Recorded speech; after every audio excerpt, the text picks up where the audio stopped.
मेरी बहनें, आप सबका यहाँ पे बहुत बहुत स्वागत। भूपेश बघेल जी, अजय कुमार लल्लू जी, आराधना मोना जी, सलमान खुर्शीद जी, आरपीएन सिंह जी, नसीमुद्दीन सिद्दीकी जी, कमल किशोर कमांडो जी, जितेंद्र सिंह जी, मोहम्मद मुकीम जी, लालचंद निषाद जी, हरद्वार पांडे जी, अखिलेश प्रताप सिंह जी, राम जियावन जी, अमरीश पांडे जी, निर्मला पासवान जी, पप्पू चौधरी जी, यहाँ के पूर्व विधायक, पूर्व नेतागण और सारे फ्रंटल्स, महिला के भी अध्यक्ष, यूथ कांग्रेस, एनएसयूआई के मेरे भाई बहन, आप सबका बहुत बहुत स्वागत। क्या हाल चाल बा? ठीक मानी जानो? आज यहाँ आने से पहले मैं सोच रही थी कि भाषण में मैं क्या क्या कहूँ। मैंने सोचा कि जब जब चुनाव आता है, नेता आपके सामने आते हैं भाषण देने, तो जो सत्ता में होता है वो आपको ये सपना दिखाता है कि आपका जीवन अब बहुत ही अच्छा बन गया है। जो विपक्ष में होता है वो आपको ये गिनाना चाहता है कि सब खराब है, क्या गलत है, क्या हुआ, क्या नहीं हुआ। तो सच्चाई क्या है? जो सत्ता में है, जो आपको वो सुनाते हैं, जो विपक्ष में है वो सुनाते हैं। क्या सच्चाई है? देखिए, पिछले 2 सालों में उत्तर प्रदेश में मैं काफी घूमी हूं, भ्रमण किया है मैंने, और मैंने अपने देश के बारे में एक सच्चाई समझी। मैंने ये समझा कि ये आस्थाओं का देश है। हम अपने देश में आस्था रखते हैं, धरती पर आस्था रखते हैं, अपनी मेहनत में आस्था रखते हैं, अपने धर्म में आस्था रखते हैं और अपने नेताओं में भी आस्था रखते हैं। हम जब अपने नेताओं में आस्था रखते हैं तो हम ये आस्था रखते हैं कि हमसे जो कह रहे हैं, जो हमारे लिए करने जाएंगे, वे सच्चाई से, समर्पण के साथ और निष्ठा के साथ करेंगे।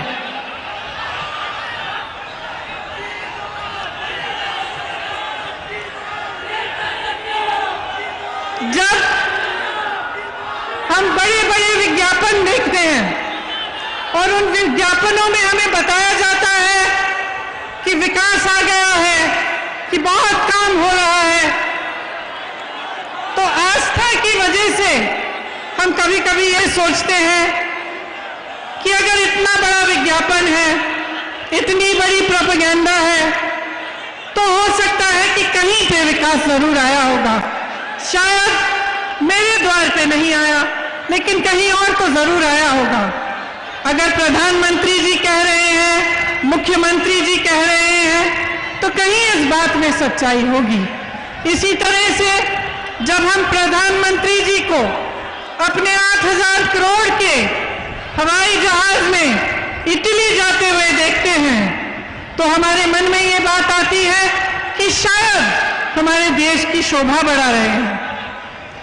लेकिन देखिए, सच्चाई आप जी रहे हैं। मैं जहां जहां जाती हूं तो ये जो इश्तिहारों में, विज्ञापनों में देखती हूं, इससे एकदम अलग, एक आसमान जमीन के फर्क की सच्चाई में देखती हूं। मैं कुछ महीनों पहले प्रयागराज में बसवारा गांव गई थी। एक निषादों का गांव है। जब मैं वहां गई तब पुलिस और प्रशासन ने निषादों की नाव जला डाली थी। बहुत ही संकट में थे गांव वाले, मुझे तट तक ले गए दिखाने के लिए कि कैसे बेहाल कर दिया था उनके नावों को, किस तरह से राख बना दिया था। नाव निषादों की मां होती है, उनकी जीविका होती है। आप जानते हैं कि अगर किसी का अधिकार है नदी पे तो निषादों का अधिकार है। इस सरकार ने वो अधिकार छीना, इस सरकार ने उनको पीटा। जब उन्होंने आवाज उठाई कि हमारी नाव को ऐसे जलाया क्यों, तो उनको पीटा और उनको प्रताड़ित किया।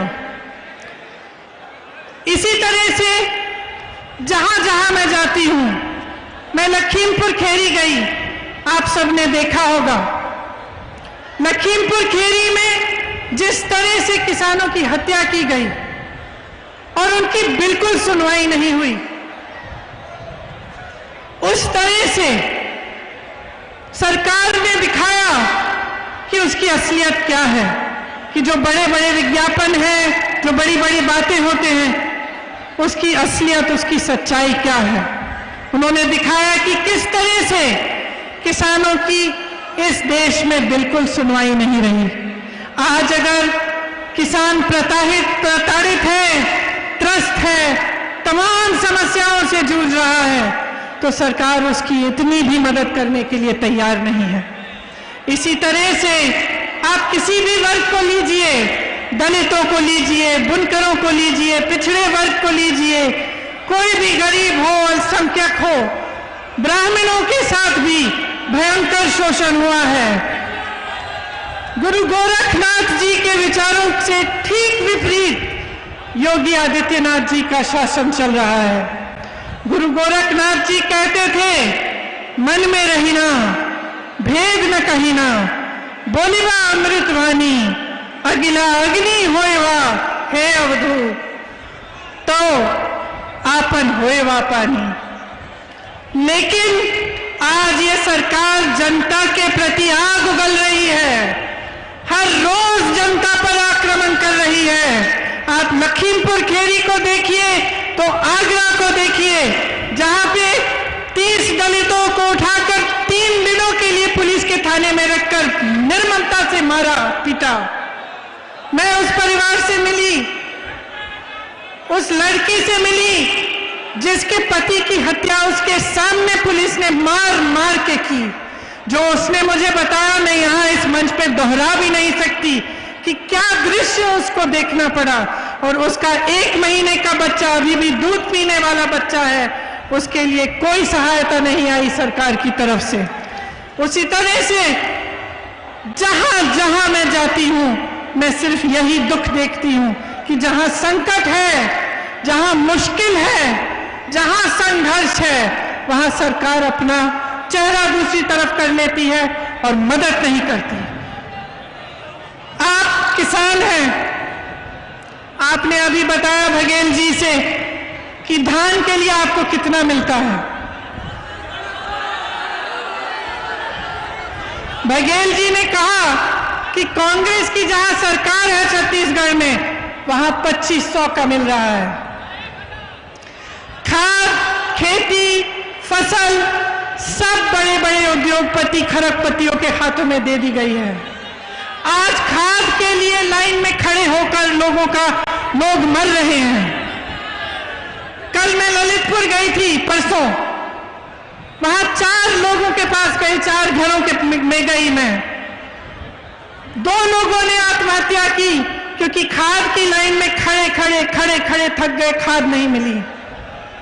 2 लोग ऐसे थे जो खाद की लाइन में खड़े हुए, घर नहीं जा पा रहे थे खाना खाने के लिए, पानी पीने के लिए, क्योंकि लाइन छूट जाती।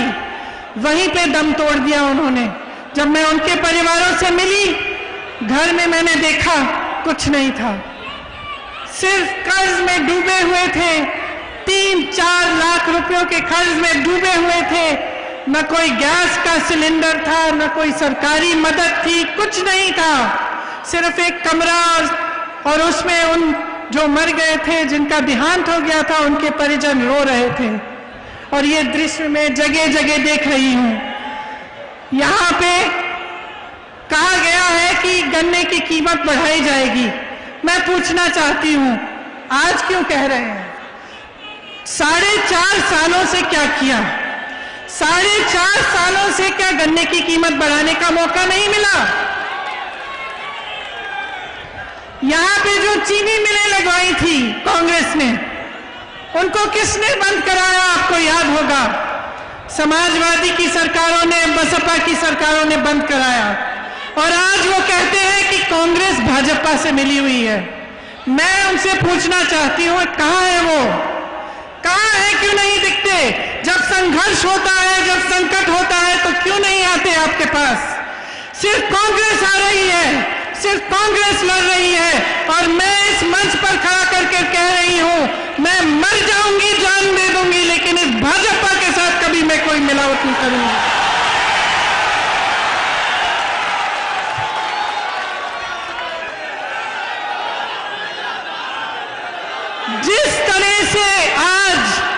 जिस तरह से आज महंगाई ने आपके जीवन खराब कर दिए हैं, जिस तरह से आप जूझ रहे हैं कि 1000 रुपए का पेट्रोल डीजल, 900 रुपए, 1000 रुपए में सिलेंडर, आप कैसे गुजारा करते हैं? मैं जानना चाहती हूं, कैसे गुजारा कर रहे हैं? जितने भी छोटे छोटे दुकानदार हैं, तमाम दुकानें बंद की गई हैं। यहां गोरखपुर में मैंने सुना कि बुलडोजर लगा रखा है। और आप सबके रोजगार जो कोरोना में खत्म हुए, क्या आपके लिए सरकार ने कुछ किया, मदद की? कबीरदास जी कहते थे, साईं इतना दीजिए जामे कुटुंब समाए। भाजपा का मुझे लगता है कि विचार ये है कि जनता से लूट लूट के पूंजीपतियों को दो पहुंचाए। महंगाई इतनी बढ़ाओ कि जनता त्राही त्राही चिल्लाए। आप सब जानते ही हैं कि पिछले 7 सालों में, जब से केंद्र की सरकार, भाजपा की सरकार केंद्र में आई है, तब से तमाम परिवारों की आय घटी है। देश का किसान हर दिन सिर्फ 27 रुपए कमाता है और प्रधानमंत्री जी के खरबपति मित्र एक दिन में 1000 करोड़ रुपए कमाते हैं। जब आपके लोन माफी की बात होती है तो सरकार कहती है पैसा नहीं है। उनके लोन कब से माफ किए हुए हैं, आप उनसे पूछिए। सारी संपत्तियां इन्होंने बेच डाली हैं। कांग्रेस ने रेलवे बनाए, हवाई अड्डा, सड़कें, सब कुछ आपको बना कर दिया। एक एक करके सारा बेच रहे हैं। कहते हैं कि 70 सालों में क्या किया? मैं कहती हूं कि 70 साल की मेहनत इन्होंने 7 सालों में गवा दी है।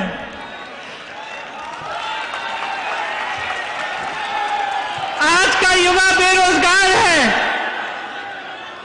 उत्तर प्रदेश में ही 5 करोड़ बेरोजगार युवा हैं।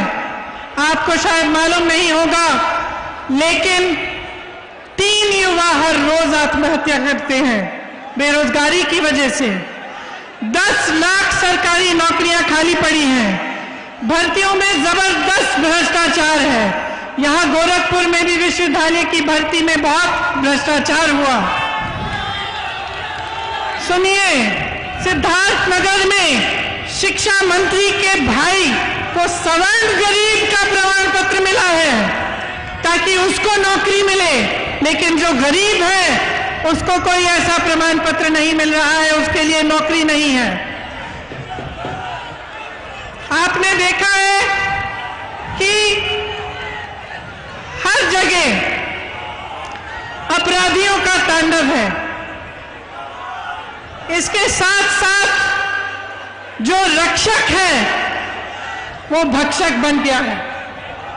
आज पुलिस ने जनता को बहुत प्रताड़ित किया हुआ है। ना अपराधी काबू में आ रहे हैं, ना पुलिस काबू में आ रही है। कल अमित शाह जी का मैं एक भाषण देख रही थी, गृह मंत्री हैं।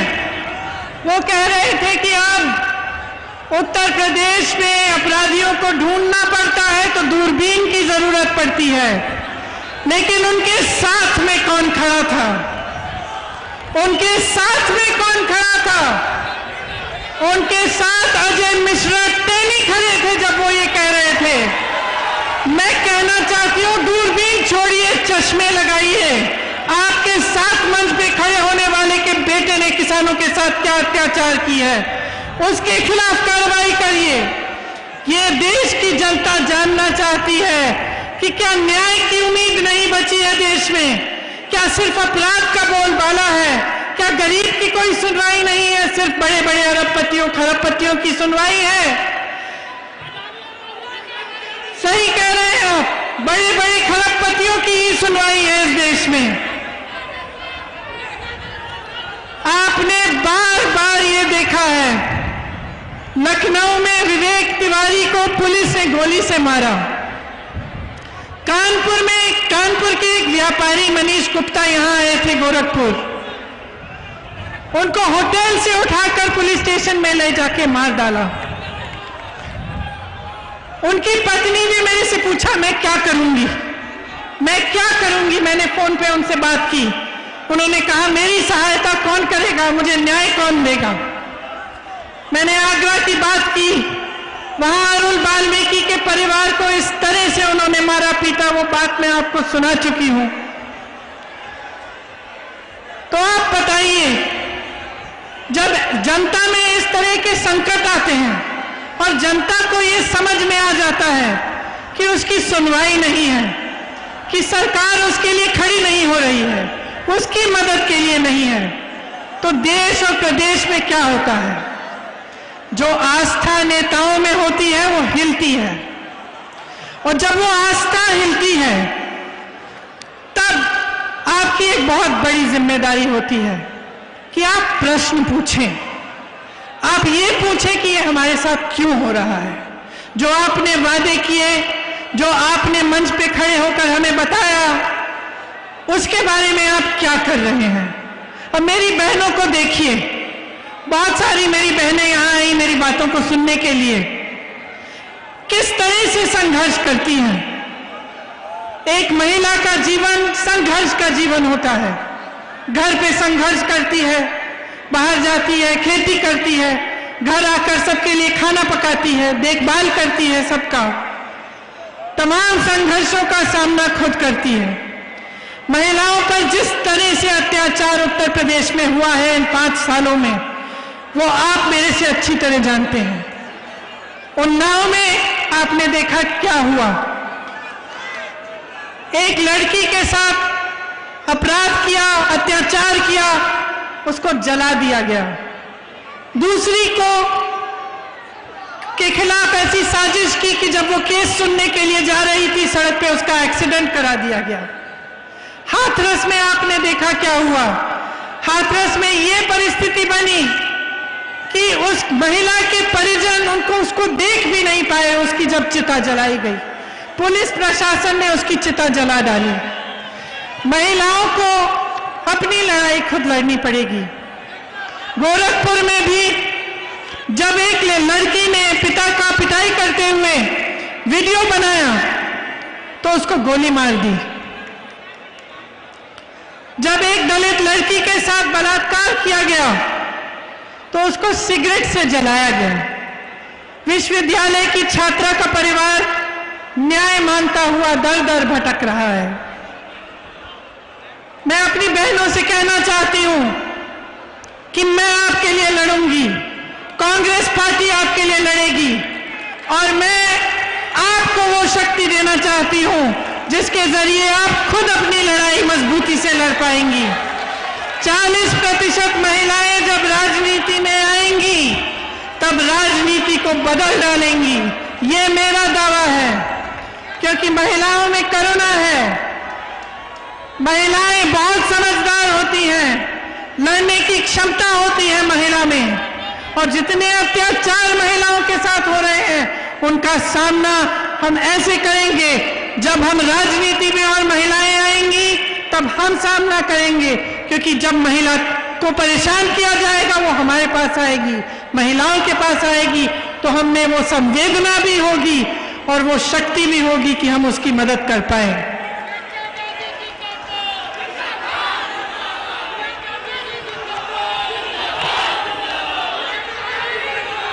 यहाँ पे जो जल भराव की समस्या है, आपने देखा होगा कि मुख्यमंत्री बनने से पहले जब भी ये समस्या उठती थी तो योगी जी आते थे, लेकिन जब से मुख्यमंत्री बने हैं तो हवाई जहाज में चढ़ के चले जाते हैं, लेकिन आपकी समस्याओं को सुनने नहीं आते। जिस तरह से इनकी सरकार ने जन जन की रोजी रोटी खत्म की है, ये आप अच्छी तरह से जानते हैं। कोरोना के समय जिस तरह से सरकार ने आक्रमण किया पब्लिक पे कि जो ऑक्सीजन मांग रहा था उसके खिलाफ कार्रवाई की गई, उसको कहा गया कि तुम्हारी जमीन जब्त कर देंगे। जो परेशान था, जो हॉस्पिटल का वीडियो निकलता था कि अस्पताल में परेशानी है, तो उस हॉस्पिटल को दबाया जाता था, वहां जाकर प्रताड़ित किया जाता था। मदद नहीं आई, सहायता नहीं हुई, कितने लोगों की कोरोना से मौत हुई। आपने देखा कि नदी में लाश किस तरह से बह रही थी, लेकिन सरकार की तरफ से कुछ मदद नहीं आई। जिनकी रोजी रोटी कोरोना की वजह से भी छिन गई, आज तक उनको सहायता नहीं मिली है। कांग्रेस पार्टी ऐसे कमजोर परिवारों को 25,000 रुपए की नकद आर्थिक सहायता देगी।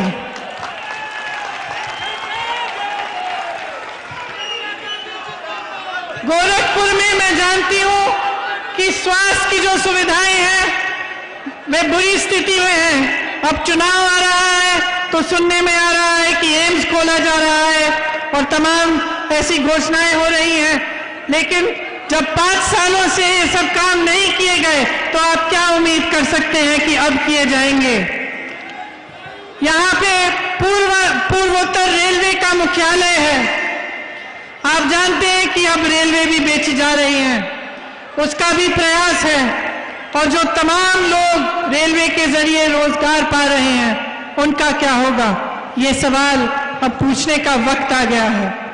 आपके पास यहाँ आकर बहुत सारे खोखले वादे किए गए। आपको बताया गया था कि किसानों की आय दुगनी की जाएगी, कि बाढ़ की समस्या हल की जाएगी, कि छोटे दुकानदारों और व्यापारियों की मदद की जाएगी, कि गन्ना मूल्य 14 दिनों में भुगतान का वादा किया गया था। चीनी मिलें शुरू होंगी। आप बताइए कितने चीनी मिल बंद पड़े हैं, किसी ने शुरू किए? कहा गया था कि हवाई चप्पल वालों को हवाई जहाज में यात्रा कराई जाएगी। आज सड़क पे चलना मुश्किल हो गया है, गाड़ी में जाना मुश्किल हो गया है। सबको सोचना पड़ता है कि 100 रुपए में पेट्रोल डीजल होगा, कैसे जाएंगे। यहाँ पे गुरु गोरखनाथ जी की वाणी का विपरीत हुआ है। बुलडोजर चलाए गए हैं, आपकी संपत्ति को जब्त करने की बात की गई है, जेल में डालने की, धमकाने की बात की गई है। तो एक समय आ गया है कि आप जो अपने नेता में आस्था रखते हैं उस पर एक प्रश्न उठाइए कि यहाँ पे जिसने आपको इतने वादे किए उसमें से एक भी वादा पूरा नहीं हुआ। तो ये समय आ गया है कि अब प्रदेश में, पूर्वांचल में बदलाव आना चाहिए। अगर आप जागरूक नहीं बनेंगे, अगर आप प्रश्न नहीं उठाएंगे, तो उत्तर प्रदेश इस खाई में से नहीं निकल पाएगी।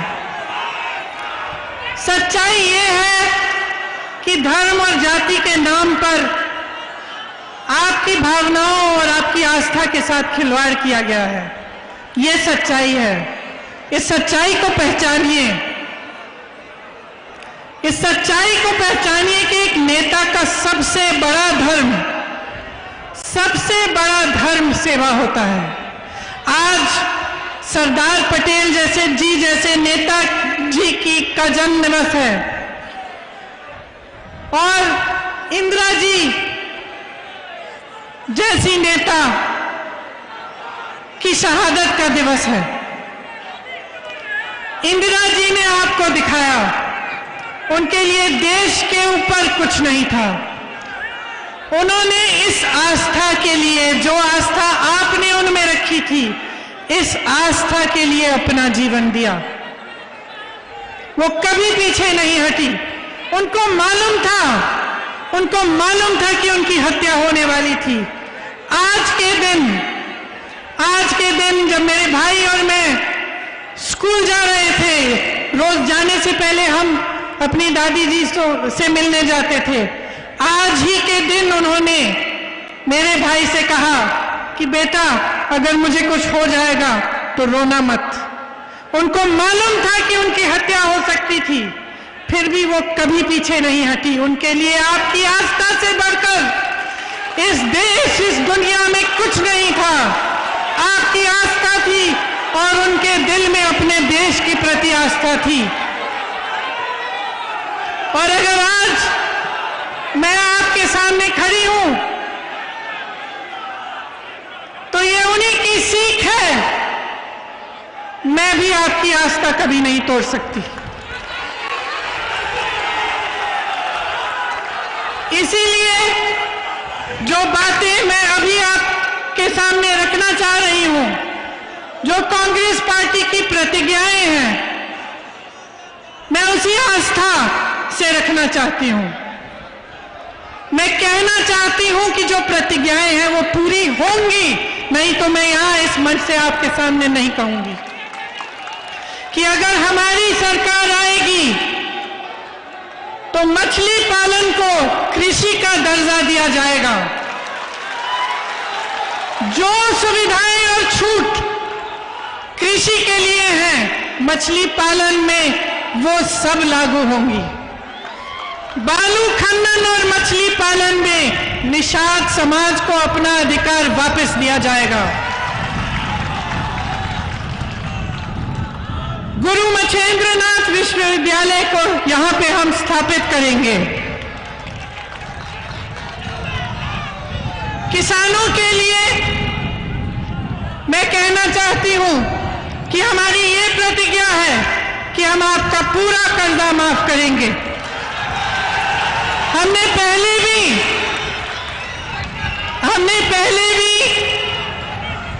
ऐसी प्रतिज्ञा की थी और आप जानते हैं कि 72,000 करोड़ रुपए का कर्जा हमने माफ किया था कांग्रेस पार्टी के सरकार ने। किसानों के लिए गेहूं और धान 2500 पर क्विंटल में खरीदा जाएगा और गन्ना किसानों के लिए 400 रुपए।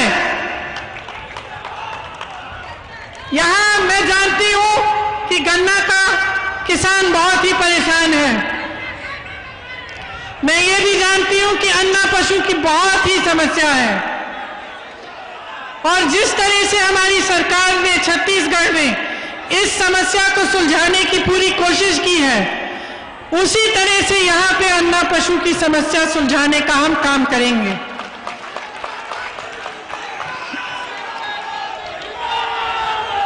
अन्ना पशु की जो समस्या है उसका हम संपूर्ण समाधान निकालेंगे, जिससे पशु भी बचेगा और आपका भी फायदा होगा।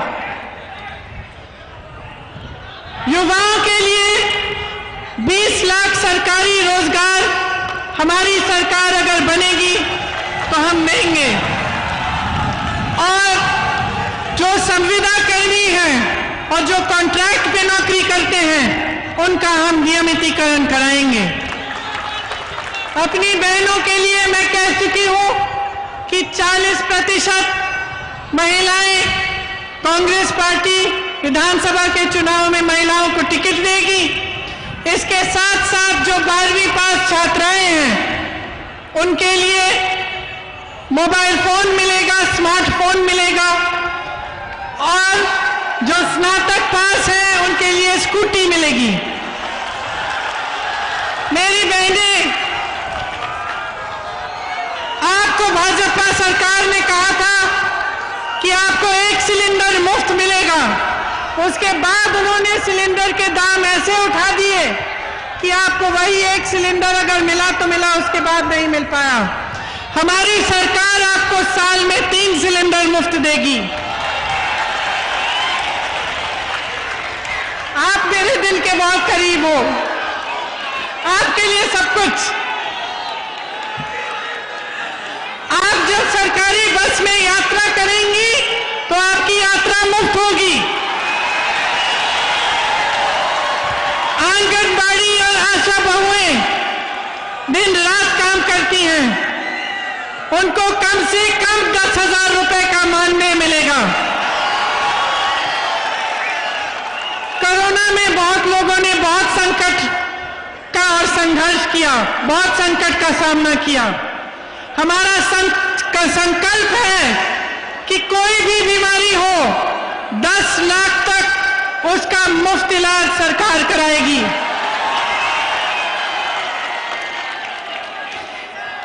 अंत में मैं कहना चाहती हूं कि इंदिरा जी ने कहा था, मेरे शरीर के खून का एक एक कतरा, एक एक बूंद इस देश को समर्पित है। उन्होंने कहा था कि मेरे खून का एक एक कतरा इस देश को जीवित करेगा। आज मैं कहना चाहती हूं कि कांग्रेस पार्टी का एक एक कार्यकर्ता अपना खून बहाने के लिए तैयार है। जो कहते हैं कि हमारा संगठन इस प्रदेश में दुर्बल है, वो इस भीड़ को देखें। ये हमारे संगठन की भीड़ है, ये हमारे संगठन की ताकत है। इस संगठन को बनाने के लिए हजारों लाखों कार्यकर्ताओं ने 2 साल से बहुत ही ज्यादा मेहनत की है, और उनके साथ साथ जिन कार्यकर्ताओं ने 20-30 सालों के लिए इस प्रदेश में कांग्रेस का झंडा उठा रखा, वे खड़े हैं। हमारा संघर्ष जनता का संघर्ष है। उत्तर प्रदेश की भाइयों और बहनों, आपका संघर्ष है। आपकी आवाज हम उठाएंगे, आपके लिए हम लड़ेंगे, आपके लिए हम हाजिर हैं।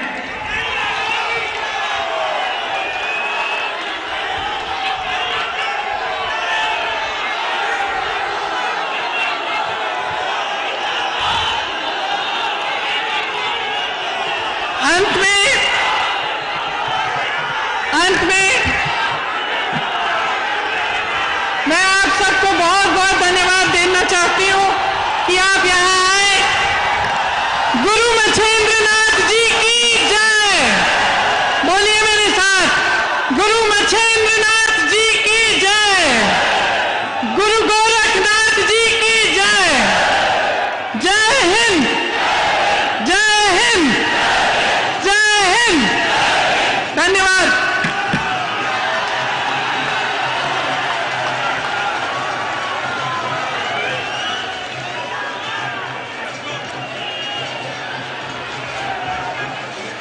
हेलो, आशुतोष तिवारी जी आप आइए। और आज इस प्रतिज्ञा रैली में आए हुए इस पूर्वांचल के कोने कोने से सभी साथियों, सभी बुजुर्गों, माताओं, बहनों का इस प्रियंका